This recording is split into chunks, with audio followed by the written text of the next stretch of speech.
What's up, man? How you doing? Doing all right. What's up, guys? Austin back with another video, and today I'm here with Shane Farmer, Dark Horse Rowing. This is like a colliding of two YouTube channels. It was meant to be. It was meant to be, and we are here at the San Diego Crew Classic, basically the biggest rowing event on the West Coast. It's just a gathering of tons of different teams, from high school teams to college teams and masters teams.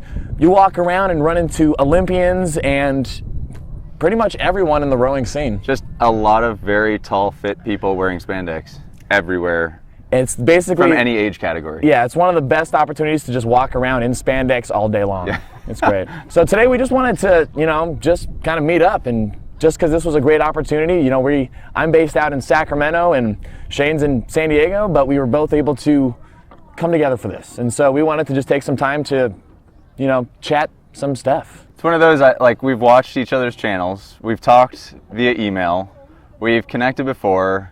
We know we have a shared audience. Yeah, so many of you guys watch both of our videos that we knew we were both going to be here in San Diego, and it just seemed silly not to. And we raced against each other yesterday. Yes, we did. So, and it was funny because we had no idea at first, but yeah, we both ended up racing in the collegiate alumni category. So basically those that had graduated from college, really trying to relive the glory days, I guess.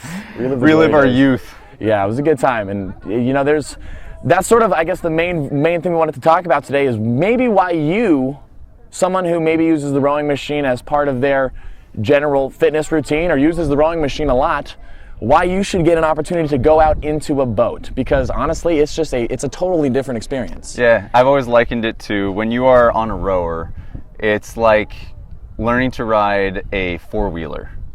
Yeah. Right? Like, you understand how the pedals work, you have a seat to sit on so you get comfortable with that, you have handlebars, and you understand the system of forward propulsion.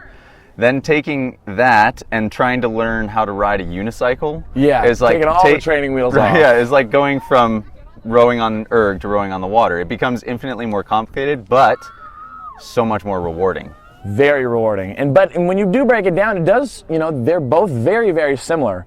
But I think one of the biggest things that a lot of people don't think about when using the rower is, when you get tired, you can let the form slack a little bit, right? You can kind of, you can let your shoulders drop more, and you can round yourself.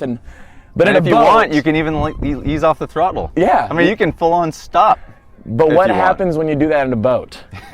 Everyone notices. Yeah. Everyone notices. You can't hide.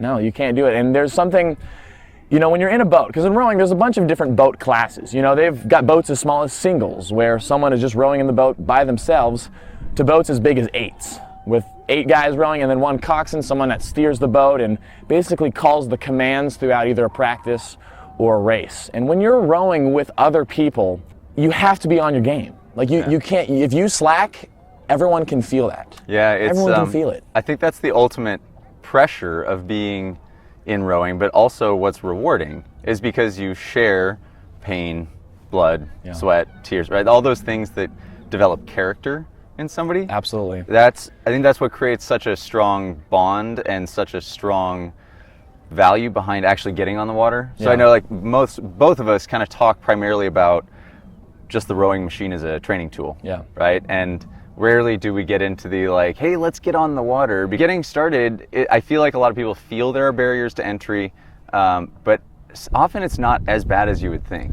Oh, absolutely. Considering that most rowing club programs, it's called masters rowing, which is so funny because masters always sounds like, you're a professional rower, but they have masters novices, which means essentially you're just an adult that's not in college and that isn't collegiately eligible, but as a novice, a first-year rower, you would be put together with a bunch of adults that also have no idea what they're doing. Yeah. And you'd have a huge advantage, though, if you knew how to use the rowing machine, because even then, a lot of adults that join a master's program don't even know what an erg is. They don't even know how to use a rowing machine. And let alone have the fitness to be able to move a boat. Yeah. You can come to it having learned how to use the erg or the rower as a training tool, and rowing on the water can be that much easier because of it. Totally. I've actually done that with a couple of my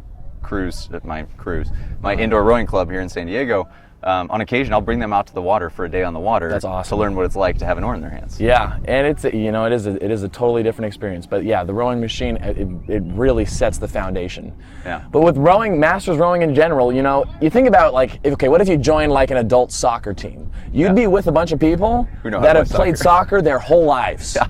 But when you join a rowing masters program, especially a novice team, no one knows what they're doing. So everyone's sort of on that same baseline level, and I think there's that like you said, it's not as big of a barrier to entry as you might think it would be. And it's not. I think a lot of people also see rowing as, I'm not like doing justice for like making this seem accessible to people by wearing a rowing blazer. Yeah. Right. So like That's funny. is just a tradition in rowing, is that teams have blazers that are representative of it. It's like wearing a jersey, right? Yeah, or like college absolutely. sweatshirt. This is our college sweatshirt for rowing. But when you see this, you're like, oh, what a snob, right? Yeah, like, there's no way that I will ever be that, or that I'm too far along. I will never have that. And it's just not true. If you get into a rowing club that has a learn to row program, it's just like paying a gym membership. It is. You don't have to own a boat. You don't need anything crazy. You just pay a gym membership and you show up. It's far more accessible than people think. And that team camaraderie you make, just that social interaction with everyone training for a common goal. I think that's a huge thing too. Whether it's a big race or, whatever it is, knowing that every single person in your boat is working hard to improve with you and together. There's so much to coming together and not being able to hide and having to work for everyone else. If you are a standout in rowing, if you are a standout in the boat, you're doing something wrong. Yeah. You want to blend as much as you can, right? That's you want so true. You just want to emulate what others are doing and not be seen. Yeah. And you want to make the boat go without anybody knowing that it's you making the boat go. And that's very much unlike something like a basketball team, Right. And especially, in something like basketball, let's say you have the all-star who gets injured for 2 weeks, but can come back and be back to being the star of the show. In rowing, the fitness aspect of it is so important. If you're not committed, or if you do take a few weeks off, you have to earn your spot back. Yeah. It's not just given to you. And the things that make boats move are your ability to do exactly what somebody else is doing. Is for me to do exactly what you do if you're sitting in front of me. Yeah. Like how close to you can I be in exactly the way we move, the way we breathe, the way our shoulder dips, the way our hands sit, and these are the nuances, right? Give me goosebumps right now just thinking about it. Just thinking about That's it. funny, me too. I'm getting chills down my spine. Just like you think of the top rowing teams like Cal or Washington, these big dog teams, even down to the smallest club teams, like no matter how fast or slow a boat is, or how, everyone is working so hard. Yeah. And everyone has put in the time and the effort, and everyone is giving their all, and there's just something great about being part of that experience. Yeah. And something I always like to call out too is I feel like the most underappreciated person in the boat is the coxswain. Oh yeah. And most people are like, what? The coxswain's just the person that yells like, row, yeah, row. Like that's the classic coxswain call. Yeah. Yeah, but there's so much more than that. Oh, the coxswain is, in my opinion, the most important person in the boat. Yeah, they're basically. They're kind of like a second coach. Yeah, they are the race car driver. Yeah, we're just the engine. The engine. Yeah, that's a great analogy. I love that. That's like awesome. They are the ones that have to know the race plan, execute it, watch what the other teams are doing, be able to race the car, and we literally just sit there and shut our brains off. We're not supposed to talk or turn our heads or worry about what's happening. All you do is think about what's going on. So if that sounds appealing to you, right, just go work hard, put your head down, and try to make a group great. Rowing is your sport.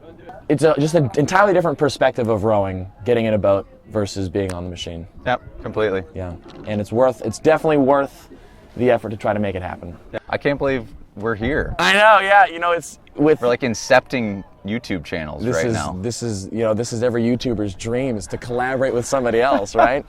So thank you guys for watching. Shane, it's awesome to get a chance to meet up like this, and if you're coming to the Crew Classic next year, oh yeah, I'll be here next year too, and who knows where we'll both be, and but this has been a great opportunity. So. I foresee doing more videos together in the future. Totally. We only wish we had more time to do more stuff. Yeah. Do some, coach versus coach. Erg coach v coach. Yeah. We each get a blank slate athlete, and what can we do with them in an hour? That would be awesome.